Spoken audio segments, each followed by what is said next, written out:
Is this thing working? Is this thing on? Good, great, awesome. Hey everyone, 24/7 here. Yes, my shirt is different than the thumbnail because I took my sweatshirt off, sorry, just, yeah. Welcome to WrestleMania 34. We're almost done. We're almost done with this. I got this, 36, 38, and then 40. And 40 is going to be like 2 weeks after 39, which sucks. What can you do? So I think for shits and giggles we might make 39 like 2 videos. So. Oh, you know what? We could make those 2 separate videos actually. That's a good idea. Like, we could talk about one night and then talk about the other night. We could do in the same week, right?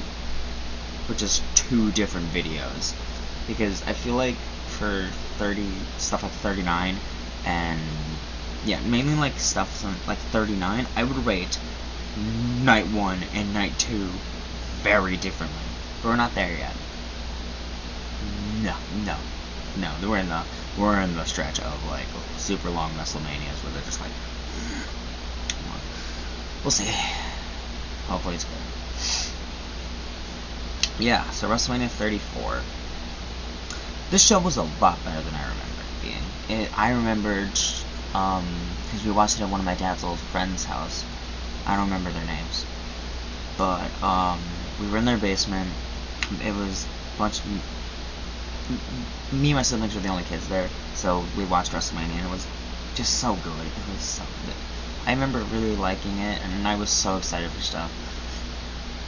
And I remember being excited for a bunch of stuff, but I was also tired as hell because I stayed up to watch TakeOver New Orleans the night before, which is my favorite TakeOver of all time, because I watched that show with Chris Caden, and we had pizza in my room, and it was fantastic. And we watched it, and we were like, holy shit, this show is fucking great. Oh god, that was 6 years ago, Jesus. This show took place on April 8th, 2018, in New Orleans, Louisiana, Mercedes-Benz Superdome, with an attendance of 78,133. There are 14 matches on this fucking card. No, including the pre-show. With pre-show, it's 17. That's almost 20 fucking matches. Are you kidding me? Not even the 2. I don't even think the 2 Night Manias have 20 matches. Jesus Christ. Fuck. How many matches? I'm just curious. I just want to look. Oh god, that is 35 actually has 20. Jesus H fucking Christ. And honestly, the Chaos Show was really good. Like, Matt Hardy won the Andre the Giant Battle Royal, Cedric Alexander beat Mustafa Ali for the Cruiserweight title, and Naomi won the Women's Battle Royal. Wait, was this the first Women's Battle Royal? WrestleMania Women's Battle Royal? Am I right about that? Is that it? Is that true?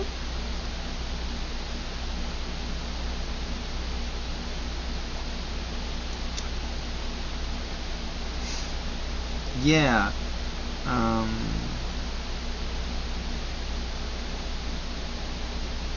Yeah, this is the first, and then there was one more after this. This was originally going to be called the Fabulous Moolah Battle Royal, but they changed it. Snickers specifically wanted to change because of the whole controversy with Moolah, which I'm not going to get into. Maybe that's a video for another day. We can talk about like controversial wrestling, like important. That'll be a good video. Wrestling figures who are important, but very controversial, and where they should place in history. That would be an interesting video, Zackinator. Get on that. We should get on that. Let's talk about the opening match, which of course was one of the best matches on the card because it would open for the Intercontinental Championship as the champion, The Miz, defends against Seth Rollins and Finn Balor. Seth comes out with a fucking amazing Game of Thrones entrance. I was so cool. I didn't watch Game of Thrones at the time. I have watched Game of Thrones since then. I don't remember what the hell it was called. The Frost. I don't remember. But it was super cool. The eyes and the stage, which was a Mardi Gras mask, and it looked fucking amazing. Jesus Christ. I don't know if it was as good as like 33 or 39, but it was still fantastic. Jesus. And Finn Balor, who came out with rainbow stuff for Pride, which I think is cool. It's supporting the LGBTQ community, which, yeah, I get it. Like what you like, don't be a dick. That's all I'm gonna say about it. This match is fantastic. It was 15 minutes of some of the best guys in this company at the time, and still now, arguably. They all do great work now, even. Just going out there for the best prize in the company, and just tearing the house down. And there were so many good spots in there, and just there was just constant action in this match, and I liked that. It kept my attention. I was excited. I was hooked the whole time. This is like I said, WWE, keep doing that. Great Intercontinental title matches should open WrestleMania. I'm sorry, they should, because they're always hot and great. Next year's an exception, but that's also a good exception. Yeah. Miz hits a super skull-crushing finale on Balor. Seth comes in, stomps. I think it was Finn, who was gonna get pinned, but then stomps Miz for the win, because he did get the stomp back. Because he wasn't allowed to do the stomp for a couple years, and then I remember this because he was teaming with Jason Jordan. Remember Jason Jordan? It was against Finn on Raw, I think, where Jordan tripped up Finn Balor, and then Seth went for the fucking stomp, and we're like, holy shit, the fucking stomp is back, holy fucking shit. We were just so excited. It was great. Seth wins. I give it 4.5 stars. It's so good. It's such a good fucking match. That's one of the 3-4 things you should go back on the show for, because 3 of the 3 best matches on this show all are in the first 4 matches. Yeah. Next, we get to the first of the 2 Royal Rumble winner matches, when Charlotte Flair defends the SmackDown Women's Championship against Asuka. This was the match I was kind of concerned about looking back, because at the time I was a huge Asuka fan. She was undefeated for 914 days. Holy crap. Yeah.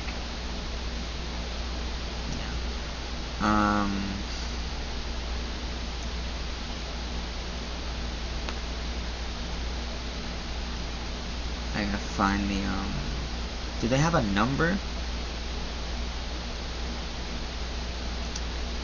for,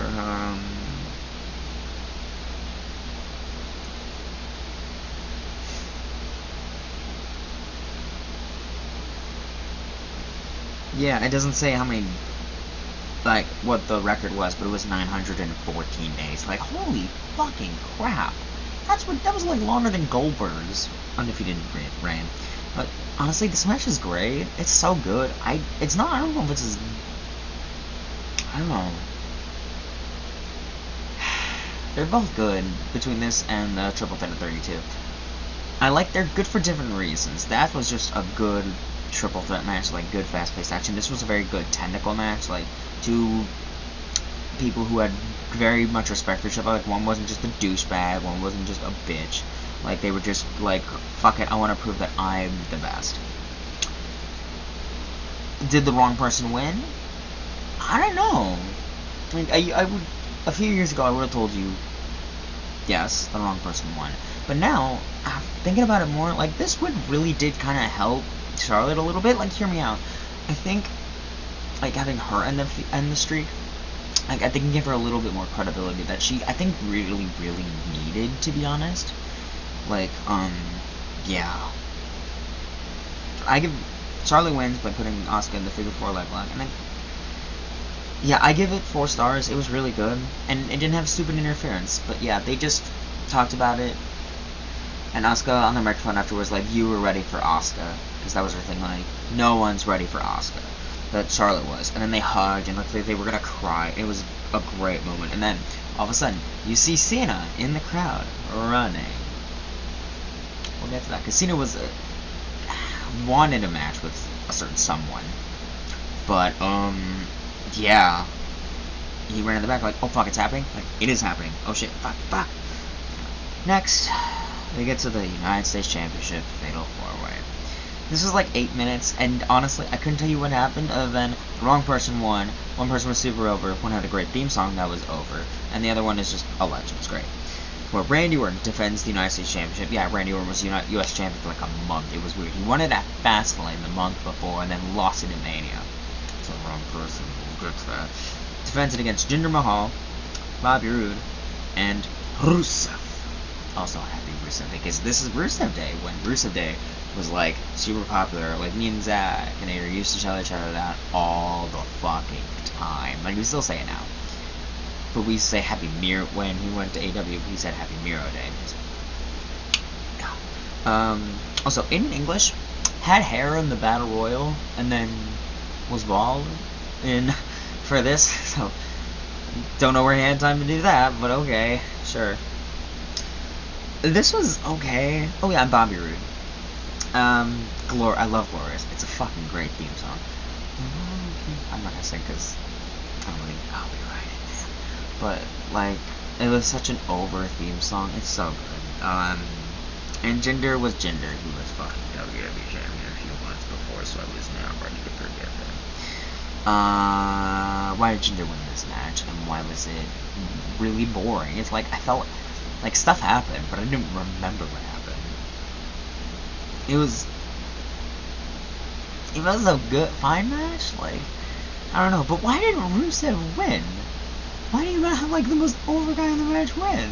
Because this is WWE's yo, eat what we give you era. I'll give it 2.5 stars. It was fine.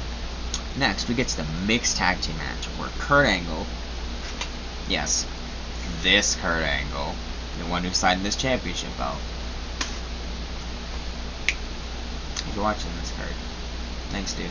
And Ronda Rousey versus Triple H and Stephanie McMahon in a mixed tag team match.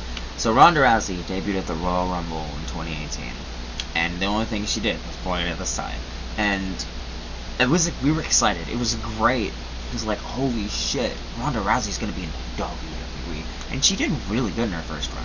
Like, but you could argue this is the best thing she did. Her first match, and yeah. Kurt Angle's great. You know how you saw the video. I gushed to him how he's my favorite wrestler of all time, and even at this time when he was Raw General Manager, which made me so happy, because when I found out he was going to the Hall of Fame for 33, I was pumped for that, because was an Angle fan for years at that point. And then him being the General Manager was great, and then yeah, he was awesome here. Just getting his chant, "You suck," one more time for his entrance. It warms the heart. I'm so glad I talked about WrestleMania 35. I'm sorry. I hate the match. Zach, talk about it for me. Zach, you will tell everyone how much I fucking hate that match, and I despise that match. And Zach here will tell you all the reasons why after he watches it. This was Stephanie's first WrestleMania match, by the way. Her first one. And this is Triple H's, like, what, 14th loss or some shit at Mania? It's crazy. There's some good stuff in here. Ronda Rousey beating up Triple H is fucking such a good spot. Stephanie worming her way out of having to deal with Ronda Rousey. Kurt Angle doing great stuff. The double submission spot's a great thing. But yeah, Ronda Rousey makes Stephanie tap out. I'll give it 3.5, 4 stars. I'll go 4. I really like this match. For Kurt Angle's first match, no, it wasn't his first match back. Fuck, that's right, no, it wasn't. Oh no, his first match back was in TLC, because he replaced Roman Reigns. And, because Roman Reigns got like mumps or some shit, I think. In the fucking like 3-on-5 TLC handicap match. It was like against, I think it was like The Miz, The Bar, and Braun Strowman and Kane, I think?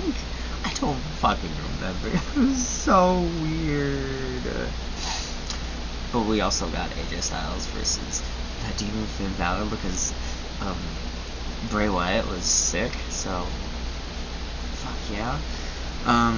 Next we get, oh man, I'm gonna start crying because it's the Bludgeon Brothers. versus the Usos versus the New Day. The Usos were SmackDown Tag Team Champs going in, so it was for a triple threat for the tag titles. I thought I remember this being a 4-way, but it's only a triple threat. Man, for a 3-way, I thought it was really, really poorly. God damn it. For a triple threat tag team match with the Usos and the New Day and the Bludgeon Brothers, it should have been better, but it wasn't. It was 5 minutes. New Day came out with like pancake people. This was pretty much a glorified squash. Like the other two teams got an offensive. It was just a bludgeoning. See what I did there? See what I did there? See what I did? See, are you proud of me, Dad? Yeah. Seeing Luke Harper, Brody Lee, getting to watch his matches. He was so good. Like, and him getting like that kind of sort of somewhat push, and because Zach didn't, I don't know if Zach really talked about it, but I really thought he was gonna get like pushed to the moon, not to the moon, but like really pushed after the feud with the Bray Wyatt and Randy Orton, and yeah, because I really liked him. I thought it was good because I always liked the Wyatt family, but seeing him, you know, getting that singles match with Orton, I'm like, oh my god, this guy can fucking go, holy shit. And yeah, but just seeing these two guys who were like, wow, they're trying to get those tag titles was great. I'll give it 2 stars, mainly because it was short. It was nice to see them get their tag team moment, but yeah, just cherish those memories of Brody, Lee, and Bray. Next, okay. John Cena versus The Undertaker at WrestleMania. It was 3 minutes. Cena came out because he thought it was going to be the match with Undertaker, because he was like almost a fucking heel, just beefing with Taker the whole time. Beat Kane, did the eye roll thing. It was fucking great. It was like a month after, it was like the night after Fastlane. It was like, oh.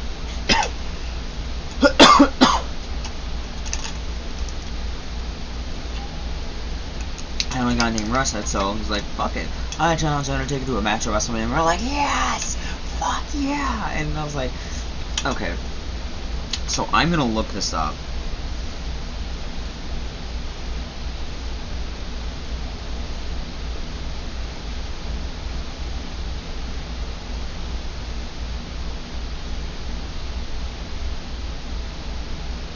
Yeah, so, if you want to... The Undertaker, said in an interview, I think it was like Chris Van Vliet. It was great, by the way. If you haven't checked out Chris Van Vliet's channel, if you're a WrestleMania, you haven't, what's wrong with you? By the way, that, Damian Sand interview today was great. Or yesterday, so apparently, Undertaker thought he could still go. Like, like, after the mess of 33, you guys know how I feel about the fucking mess of 33 was terrible. Undertaker busted his ass for like a whole year just to get in shape for this match with Cena. And they're just like, nah, it's short. Because part of me kind of gets, and he thought Cena would back him up on this. But no, he sided with Vince, so... Oh well. Yeah, it was pretty fun for the 3 minutes. I actually give it like 3 stars. Undertaker obviously won, of course, but he looked like he still got it. Like, fuck, man, it was so good. Yeah. So yeah, seeing Undertaker go like this, yeah, because it was just cool. We got this match at WrestleMania, like, but I wish it was better. Yeah, I wish it was longer. We all do, but I kind of get why it was longer. But I think it could have been longer. It could have been like a 10-minute match. It did not have to be like a 20-minute masterpiece. It could have been like 10 minutes, and we would have fucking ate it up. Fuck. Daniel Bryan in his return match after coming out of retirement, and Shane McMahon versus KOzania, because that is their tag team name. Bite me, that's their tag team name. So Kevin Owens and Sami Zayn got fired because they were beating everyone up and being pieces of shit. Because this is heel Sami Zayn and heel Kevin Owens, because they're pieces of shit. were beating up on Daniel Bryan and Shane, who were the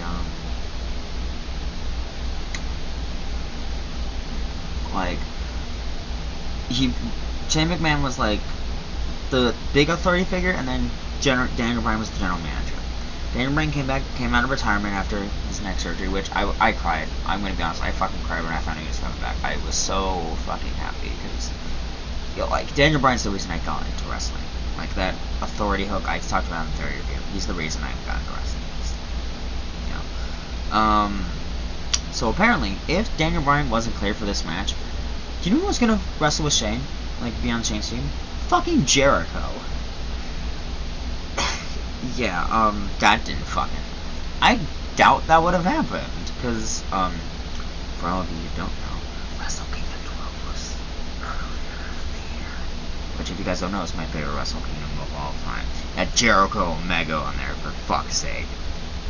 Also, Cody was on that show.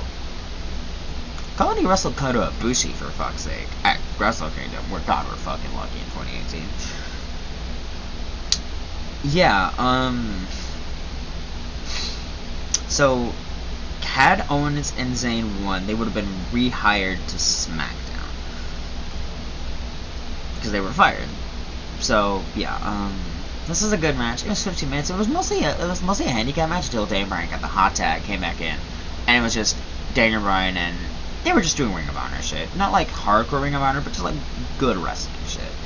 Daniel Bryan put Sami Zayn in the LaBelle lock. I'm calling it the LaBelle lock. Or the Yes lock, if you prefer.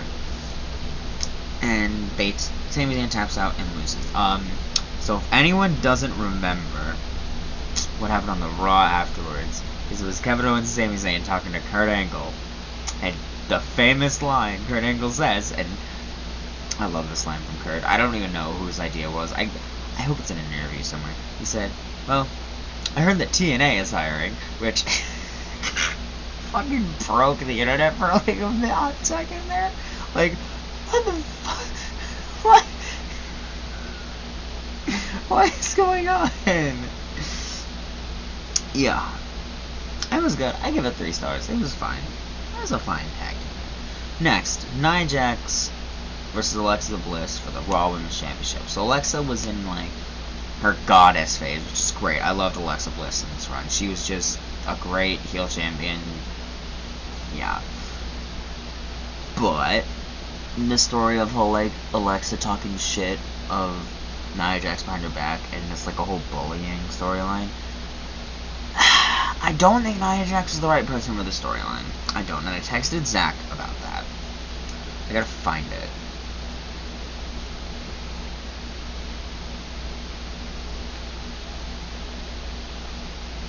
I said, yeah, remember Alexa Bliss versus Nia Jax? He said, I didn't until now. I said, it's not as bad. I'm going to be honest, Nia was the wrong person for the story. And he said, yes, she was. I understand what they're trying to do, but it didn't work. Yeah, because, I don't know. I just don't see her in, like, a babyface role. Like, I think she could pull it off, but her run right now, which I know some people don't like it, but I'm going to be honest, she's doing great right now. Like, this is her best run in the company. I don't know what people are complaining about. She's like a sweet person in real life. She seems awesome as hell. And seeing her get this WrestleMania moment, like, made me happy. Okay. Like, it was a good thing. Oh, yeah, so during the Daniel Bryan, the tag team match, that's when we left the friend's place and we went back to my dad's girlfriend's place. Ex-girlfriend at the time. My dad's ex-place, so, because, they were dating, and I don't want to get it. We came back for that. Yeah, and this is like, yeah, it was a good match. It was like 10 minutes, but, yeah, Nia beat the shit out of Mickie James, who was outside helping Alexa, and she just beat the shit out of her. It was great. And Alexa couldn't really do anything to stop her. It was a good moment. Seeing Nia get, like, a big WrestleMania moment. That was awesome.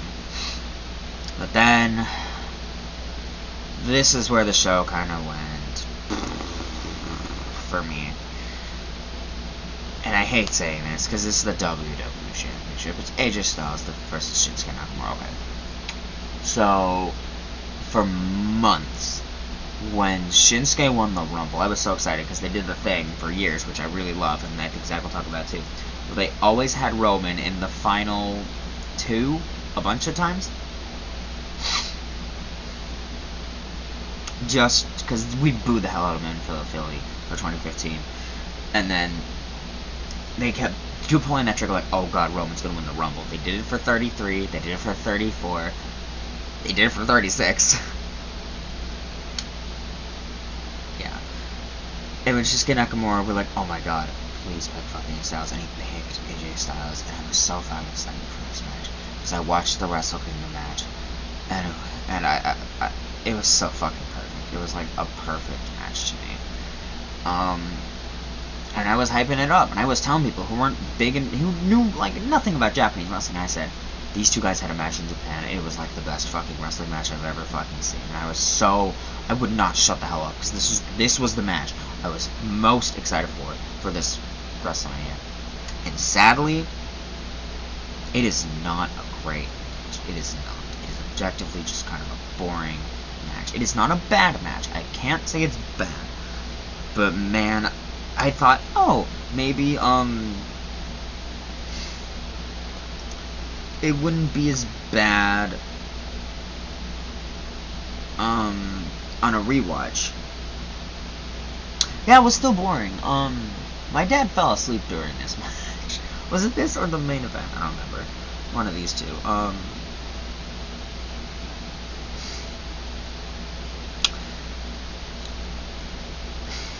It just never went into another gear. Like, this is not a bad match. It's just, I felt like it never got going, you know?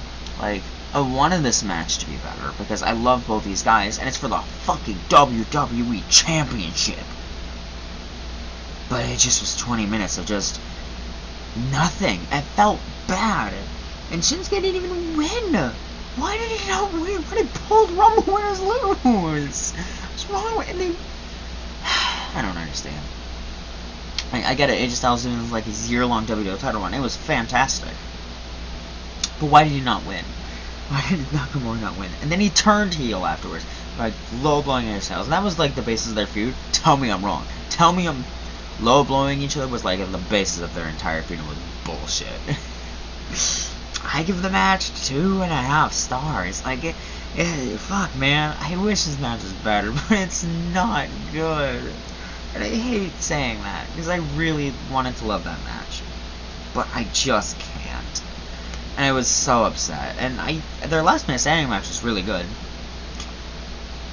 I just wish this match was better. So, Nakamura was going to hit the Kinshasa. AJ Styles, like, kind of does a weird roll thing. Like, he catches him. Styles Clash for the win. And it just ended up like, it's the end already? The fuck? But it's not as weird, or what the fuck, as the Raw Tag Team Championship match. So Braun Strowman, he was like, management told him, like, you have to pick a partner for WrestleMania. So who did he pick? He picked Nicholas. God, I hope not. Doesn't Nicholas have like an action figure now? That's so fucking cool. That kid was so happy. So Nicholas, right? So I'm just seeing this now.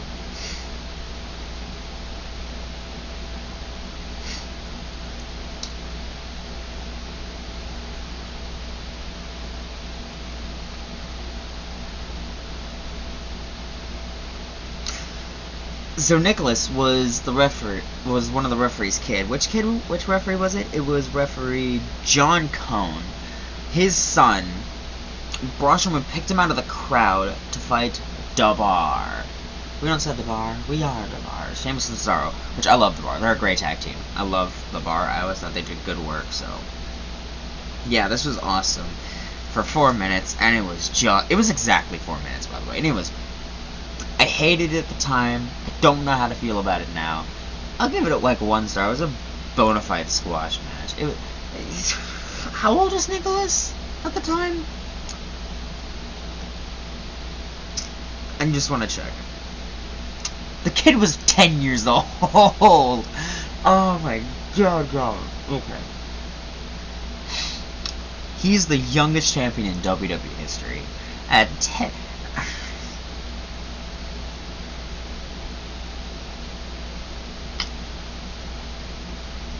It is stupid. But I feel happy with that kid. That kid probably is going to be able to talk about it for years. I wouldn't be surprised if Nicholas comes back and is an actual wrestler. Because I think that's awesome.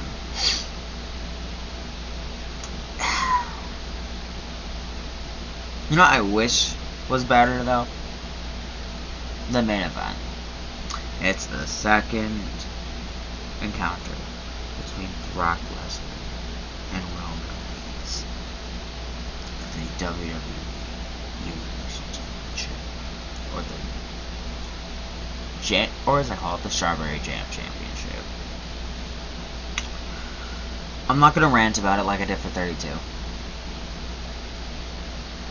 but I feel similar about it to what I did on 32. Like, okay, so how they booked the lead up to this was bullshit, and it's fucking ironic too, by the way, and I'm gonna get to that. So Roman Reigns, they had Roman Reigns won an 8-person elimination chamber or some shit. Braun Strowman eliminated everyone except Reigns, and then Reigns came in and beat him, which pissed me off. So if you guys don't know, this was in my mega gigantic hate of Roman Reigns. I hated Reigns at the time. Then leukemia. Fucking in my heart. And to the people who say his leukemia should come back, go fuck yourself. Genuinely, to the people who say that, go fuck yourself. You're awful. What's wrong with you? You may not like him as a character, but he's a fucking human being. He has a family. He has a kid, for fuck's sake. Jesus Christ, people. And this... Okay. And then Lesnar was Universal Champion. And then Roman Reigns was calling, and I kid you not, Brock Lesnar for being a part-time champion who doesn't show up. Isn't that fucking ironic, right? This match is garbage. It is not a good match. Because Roman Reigns, they tried doing the thing for 31 where they had Lesnar beat the shit out of Roman and try to do sympathy points for him. But here's the problem. We weren't cheering for Lesnar either. He was a champion who just had the same match over and over and over again. Which is weird because he had the amazing match with Styles at Survivor Series. He had the great Fatal 4-Way at SummerSlam. So what the fuck happened here? Lesnar looked fucking frustrated and looked pissed the fuck off. He looked like he was so upset and angry. And they had Roman kick out of how many? I'm gonna look it up.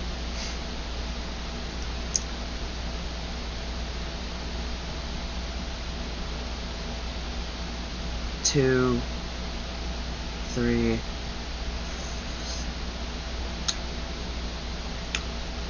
Roman Reigns kicked out 5 F5s.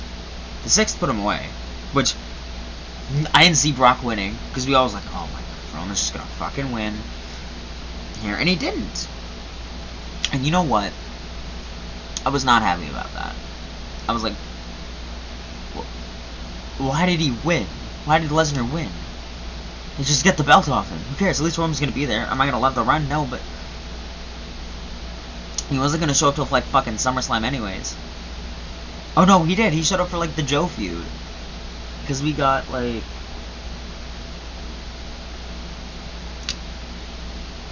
because he defended it at the Greatest Royal Rumble.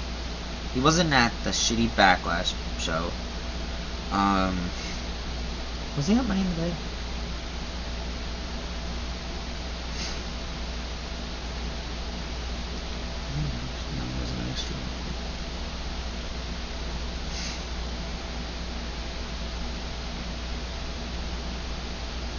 No.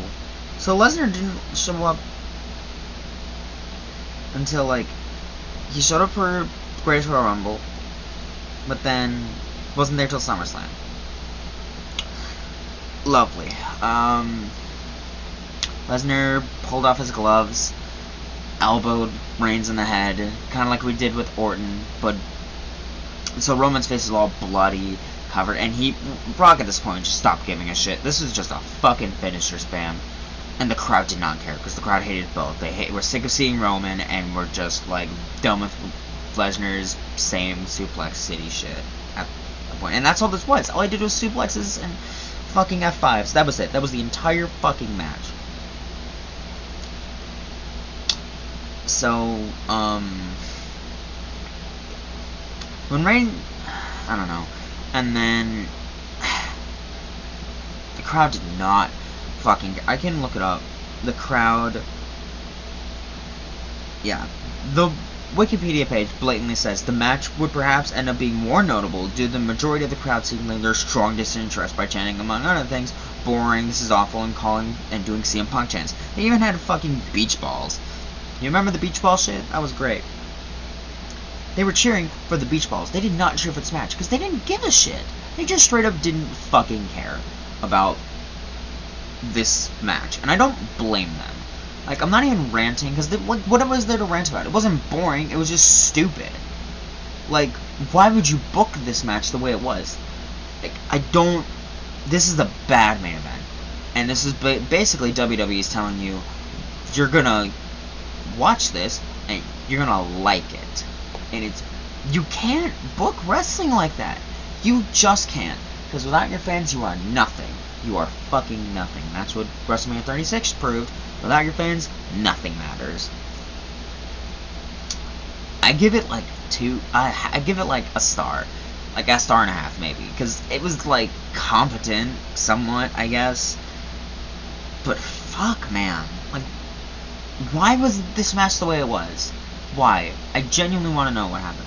And you guys might know what happened afterwards, where Lesnar was fucking pissed off, immediately went out of the ring, went in the back, took the Universal title, and pretty much fucking threw it at Vince. Because he was pissed. And I don't blame him for being pissed off. This match fucking sucked. It was garbage. Because nobody cared. It was a finisher spam, and it was just like, what the fuck are we doing at this point? Like, genuinely. This show, most of it's really good. It's just some stuff just, I don't care. Because by the Nia match, it was like 3 hours in, and in the last 3 hours, I just stopped giving a shit. The last 2 hours, I stopped caring, because fuck do you want me to say? It was a good, it's a good WrestleMania. But the end just put a sour taste in my mouth. God damn it, WWE. Like, fuck. I give the show as a whole, I'll give it 8 out of 10. This is an 8 out of 10 WrestleMania. I genuinely mean that. Because it was good. Like, a lot of it was good. But just, there's some other shit that just really pissed me off. They tried doing an angle at the end with Roman being all bloody, just walking up, and we were supposed to feel sympathy. Nobody cared. We didn't feel bad for this guy. No, he was shoved down our throats. Like, why do we care? Like, he took the Intercontinental and U.S. titles as fucking props the year before, so nobody cared then. Yeah, that was WrestleMania 34, guys. I hope you enjoyed this video. I was a lot more positive than I thought it would be for the show. But next time, you get WrestleMania 35, the very long one, which actually should have started last year, but didn't. And now he's going to be behind, and probably the video's going to be late. I like 35, there's some good stuff on there. My favorite WrestleMania match of all time is on that show, by the way. Daniel Bryan, Kofi Kingston. I love that match. It might be one of my, I don't know if it's my favorite WrestleMania match anymore, but it's up there, man. I love that match. Like, I'm gonna rewatch that match. I don't give a shit. It's good, but it's long, and we all know that. It's a good WrestleMania, like, trimmed some of the fat. Fucking top 10 WrestleMania, and I mean that. But man, it is too long. It is weird. There's a reason we went to 2 nights, and I'm happy they kept it that way. Because this is the last WrestleMania I got to talk about. That's only one night. That's right, folks. Next time is WrestleMania 36. The no crowd WrestleMania. We're finally here. Oh my god. I watched that match. I watched that WrestleMania right over there. We didn't have this wall here, but I remember watching it on, I think it was that TV specifically, and the reception was weird, so it wasn't really working, and it was pre-taped. Like, we knew the results beforehand. So it was, I don't know. I don't know how to feel about going back to that show. We've hit the 40 minutes. This is the longest WrestleMania review, by the way. Great. Hopefully Zach can top it by making WrestleMania 35 an hour long, right, Zach? Yeah, I'm kind of excited for 36. Hopefully, I'm excited to watch the Firefly Funhouse. I hope it's good. I might actually do that video in like 2 parts. Like 1 video and 2 videos, but you're getting like 2 videos regardless. I know me and Zach were talking about it, like, do we want to do, like, 2 videos? I kind of want to do these in 2 videos, because it might just be better for my mental health. I might do it in 2 parts, so it's easier on you guys. If you could leave it down in this video, please. Whoever's watching this, if you want, do you want the 2-night WrestleManias in 1 big video, or do you want it in 2 separate videos? Because I can do that. Also, we're getting close to the WrestleManias that we've already reviewed. Because I talked about 37 a little bit in like an update video, I think it was, for this channel. And then I did a review for 38, but I'm gonna redo that video, obviously, because, you know. And then we reviewed 39, so it's gonna be nice to talk about 39 with, you know, like a year's time, and hopefully that main event is justified this year, right? Hopefully. I've been 24/7. I will see you guys next time with some more awesome wrestling content. I hope you guys have a great night. I'll see you guys later.